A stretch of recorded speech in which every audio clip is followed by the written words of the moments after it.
السلام علیکم مینوال، امید لرم چې تاسو ټول به روغ جوړ. ډیره افسوسناکه واقعه رامنځته شوې ده په 400 عمرزو کې. شیناز د یار سره خپل خاوند ډیر په بېدردۍ سره قتل کو او بیا د خپل یار سره وتښتېدله. ملزمان پولیسو گرفتار کړی دي. شیناز داسې ولې وکړل؟ راځئ مینوالو موږ سره دا ویډیو اخره پورې وګورئ چې د پوره معلومات نه خبر شئ. که څوک په دې چینل کې نوي مهرباني وکړئ سټار کلیک در سره ضرور سبسکرایب کړئ او بره ټلۍ نشان ووهئ. نورې هر یوه معلوماتي ویډیو به تاسو ته ډیره په اسانتیا سره ملاویږي. دا واقعه په 400 عمرزو کې رامنځته شوې ده چې شیناز د یار سره په شریکه باندې خپل خاوند ډیر په بېدردۍ سره قتل کړو.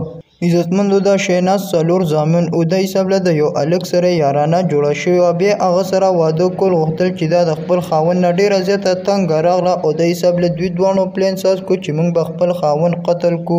دا حساب له د شیناز یار سره یو بل هلک هم یوځای شو چې په شریکه باندې د شیناز خاوند ډیر په بېدردۍ سره قتل کو. عزتمندو ډیر په بد خال باندې قتل کړی دی، حلال کړی دی، خپې لاسونه یې تېنه کټ کړي دي او بیا هغه ښخ کړی دی. د شیناز خاوند له یو نیم جسم په بل ځای کې ښخ کړی دی او نیم یې ورله په بل ځای کې ښخ کړی دی. بیا دواړه ملزمان تښتېدلي او پولیس ته چې کله پته ولګېده هغوی دواړه په 4 ورځو کې دننه گرفتار کړل او په جیل کې گرفتار کړل. عزتمندو ډیر زیات غټ ظلم یې وکړو. د 4 بچو مور وه او داسې وکړل. داسې ملزمان له خو سخت نه سخت سزا یعنې قید یا پانسي ورله پکار ده چې د ټول مسلمان دپاره یو عبرت وګرځېږي او بیا دپاره څوک داسې ظلم نه کوي. دا وه زموږ نننۍ ویډیو. نورې معلوماتي ویډیوګانو لپاره په دې چینل کې اوسئ. والسلام.